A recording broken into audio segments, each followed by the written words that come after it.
अस्सलाम वालेकुम प्यारे स्टूडेंट्स। उम्मीद है आप सब खैरियत से होंगे और अपने एनुअल एग्ज़ाम की तैयारियों में आप मसरूफ़ होंगे।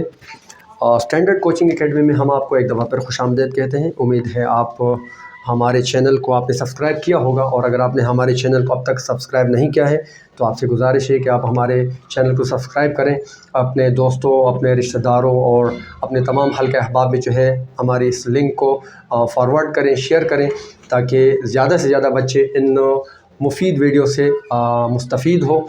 और इंशाल्लाह हम आपके लिए इसी तरह और मुफीद वीडियोज़ लेकर आ रहे हैं। वीडियो को स्किप मत कीजिएगा, वीडियो पूरी देखिएगा। जो सिलसिला चला है मैथमेटिक्स इंपॉर्टेंट प्रॉपर्टीज़ एंड फार्मूलाज़ की, आज हम उसमें आपको आपके साथ यूनिट नंबर 5 की जो बेसिक फार्मूलाज़ है वो आपके साथ हम शेयर करेंगे।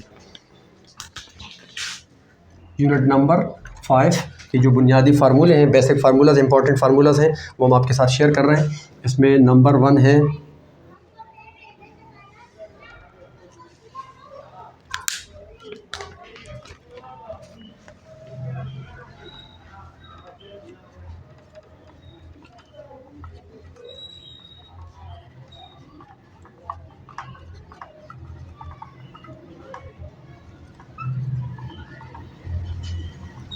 HCF by factorization method। HCF by factorization method।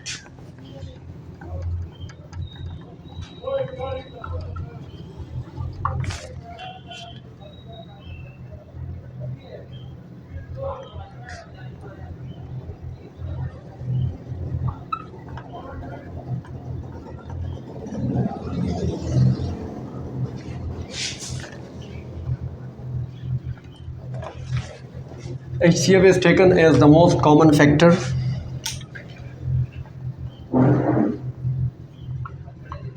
in all the given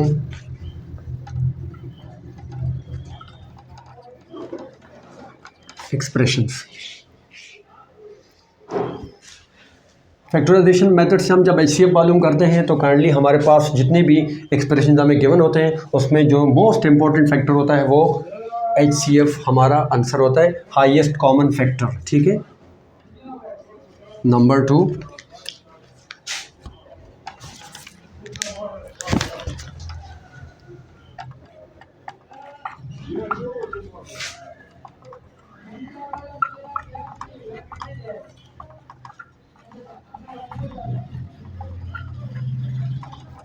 LCM by factorization method, least common multiple by factorization method। Factorisation method से LCM कैसे मालूम करते हैं, इसका फार्मूला है LCM is equal to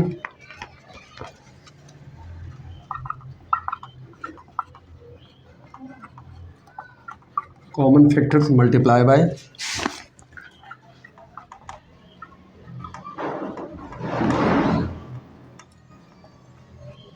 non common factors. अगर हम factorisation method से LCM मालूम करना चाह रहे हैं तो हम कॉमन फैक्टर्स और नॉन कॉमन फैक्टर्स को मल्टीप्लाई कर देंगे तो हमारे पास LCM आ जाएगा।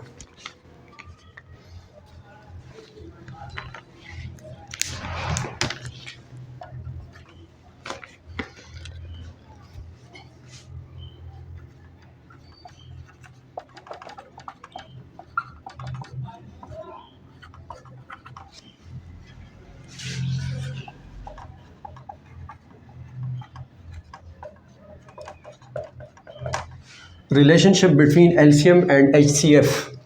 LCM और HCF के दरमियान एक ताल्लुक़ है, इसके लिए आप जो है ये याद रखिएगा, F P of X and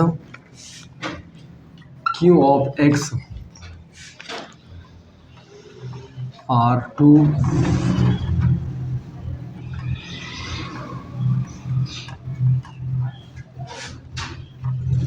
algebraic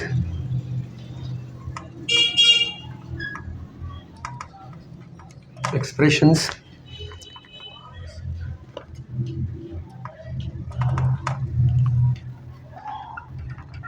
in terms of X, then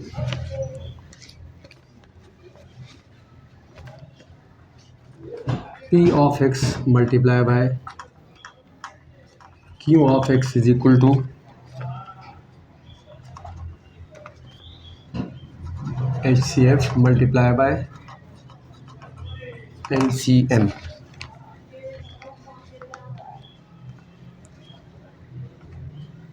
और करके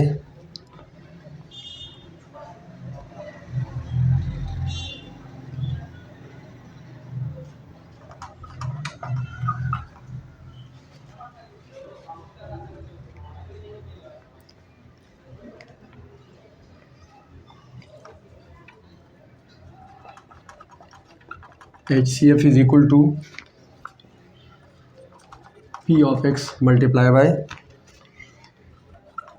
Q of x divided by LCM, और LCM is equal to P of x multiply by Q of x divide by HCF। ठीक है, detail कुछ यूँ है इसकी। Relationship between LCM and HCF, LCM और HCF के दरमियान रिलेशनशिप ये है, अगर हमारे पास कोई भी दो पॉलिनोमियल्स है P ऑफ x और Q ऑफ x, कोई भी दो अलजेब्रिक एक्सप्रेशन है और हम उसका LCM और HCF मालूम करना चाह रहे हैं इन टर्म्स ऑफ x है, तो काइंडली इसको नोट कीजिएगा कि P ऑफ x और Q ऑफ x इन दोनों के मल्टीप्लिकेशन जो है वो HCF और LCM के मल्टीप्लिकेशन के बराबर होता है। ठीक है, ये एक फार्मूला है। फिर यहाँ से अगर आपको HCF चाहिए तो HCF इज इक्वल टू, ये HCF अपनी जगह पर रह जाएगा और LCM इधर मल्टीप्लाई हो रहा है, उधर जाके P ऑफ x और Q ऑफ x से डिवाइड हो जाएगा, तो LCM इधर रह जाएगा। अगर आपको इस फार्मूले से, क्योंकि ये बेसिक फार्मूला है, अगर आप इससे LCM मालूम करना चाह रहे हैं तो LCM इधर ही छोड़िएगा और P ऑफ x और Q ऑफ x से HCF डिवाइड कीजिएगा, ये नीचे आ जाएगा HCF, तो इसी तरह आपके पास LCM आ जाएगा।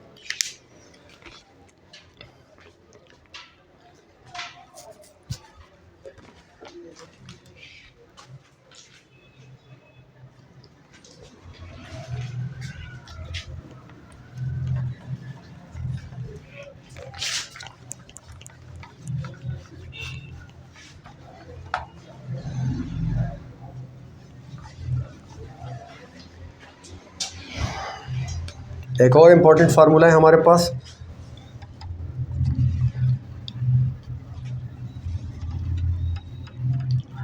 LCM bye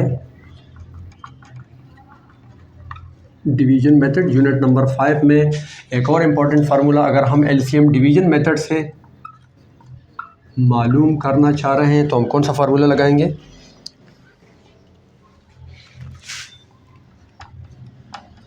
LCM is equal to product of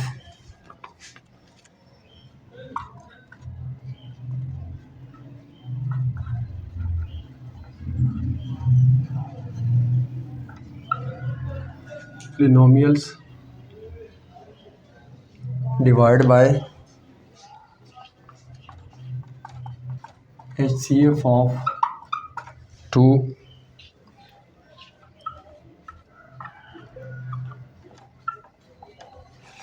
अगर हम डिवीजन मेथड से, डियर स्टूडेंट्स, अगर हम डिवीजन मेथड से LCM मालूम करना चाहेंगे तो प्रोडक्ट ऑफ टू पॉलिनोमियल्स, यानी P ऑफ x और Q ऑफ x की फॉर्म में जो आपके पास टू पॉलिनोमियल होंगे, टू एक्सप्रेशन होंगी, उसको आप जो है उन ही टू पॉलिनोमियल्स का HCF मालूम करके उससे डिवाइड करेंगे तो आपके पास डिवीजन मेथड से LCM आ जाएगा। ठीक है,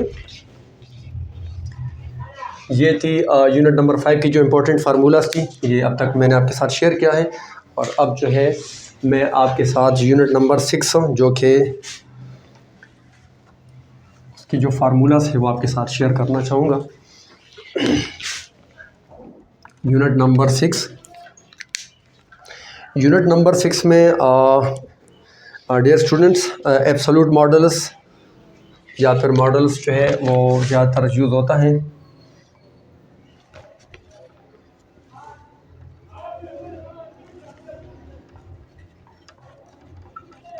एब्सोल्यूट या फिर मॉडल्स, ठीक है।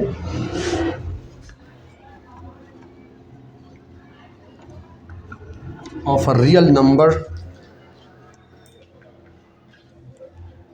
Is denoted by, let suppose it is x. तो मॉडुलस इसको पढ़ते हैं, modulus x and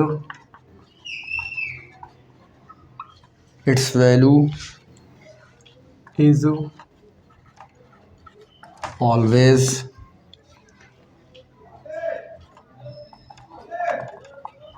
positive, that is non negative. इसकी मिसाल अगर मैं आपको दे दूं, फॉर एग्जांपल अगर आपके पास -5 मॉडुलस है, ठीक है, तो जब मॉडुलस हटेगा तो आपके पास +5 हो जाएगा, ठीक है। ये इसकी एक एग्जांपल है।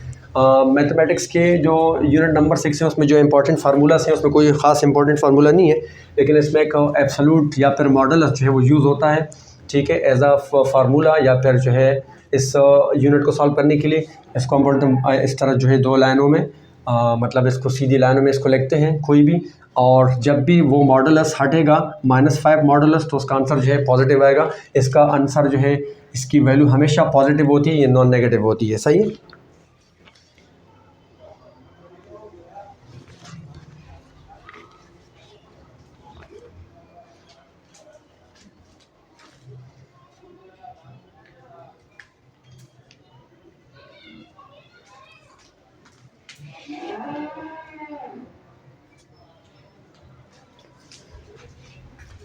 इसके बाद जो है यूनिट नंबर 7 में कौन से फार्मूले यूज़ होते हैं वो भी आपके साथ शेयर करते हैं।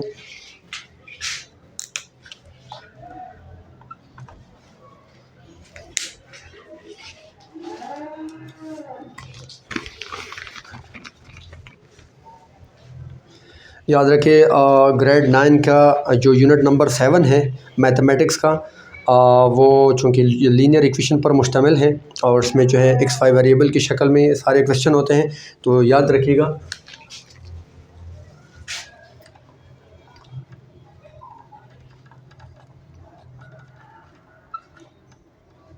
आपकी आसानी के लिए थोड़ा सा लिख देता हूँ ताकि आपके लिए आसानी हो जाए।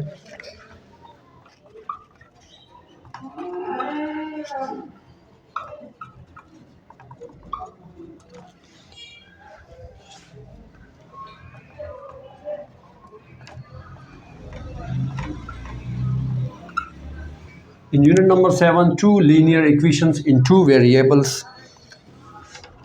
that is x and y, are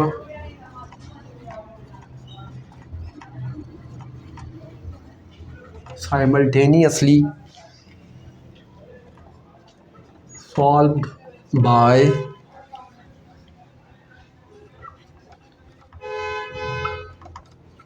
graphical method. तो यूनिट नंबर 7 में कोई ख़ास फार्मूला तो नहीं है, लेकिन यूनिट नंबर 7 में हमें 2 लीनियर इक्वेशन गिवन होती है एक्स और वाई वेरिएबल की फॉर्म में, और हम उसको साइमल्टेनियसली जो है वो ग्राफिकल मेथड से सॉल्व करते हैं। इसमें कोई दूसरा फार्मूला नहीं है, ठीक है।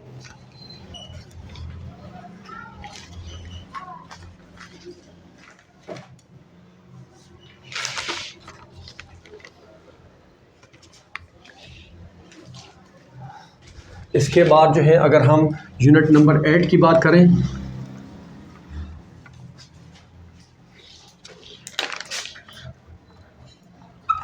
तो याद रखें यूनिट नंबर 8 में जो फार्मूले यूज़ हो रहे हैं, नंबर 1 है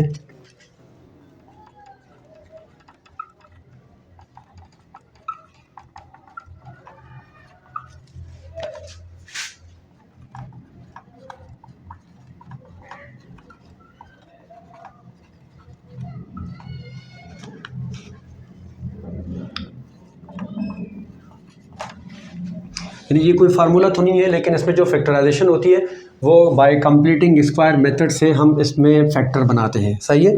और दूसरा जो मोस्ट इम्पॉर्टेंट फार्मूला है इस यूनिट नंबर 8 का, जो कि फ्रिक्वेंटली यूज़ होता है, वो है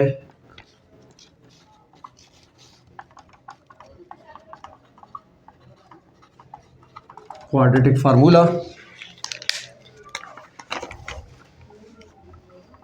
minus b plus minus under root b square minus 4ac upon 2a। ठीक है, ये क्वाड्रेटिक फार्मूला है जो कि इस यूनिट नंबर 8 का सबसे इम्पोर्टेंट फार्मूला है और इस पे जो है काफ़ी सारे क्वेश्चन आते हैं एग्ज़ाम में भी और उसमें भी आ सकते हैं, न्यूमेरिकल में भी क्या कहते हैं उसको, MCQs में भी आ सकते हैं। ठीक है, तो x is equal to minus b plus minus under root b square minus 4ac upon 2a। ठीक है, ये यूनिट नंबर 8 का जो है इम्पोर्टेंट फार्मूला है। ठीक है, जहाँ पर ये a और b जो है, a और b आपकी जो है कोई कोफिशिएंट है। ठीक है, इसका ये जो स्टैंडर्ड फॉर्म होता है,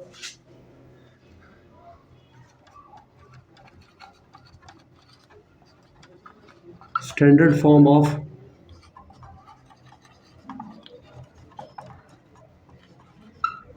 क्वाड्रेटिक इक्वेशंस वो होती है x square plus b x plus c is equal to 0।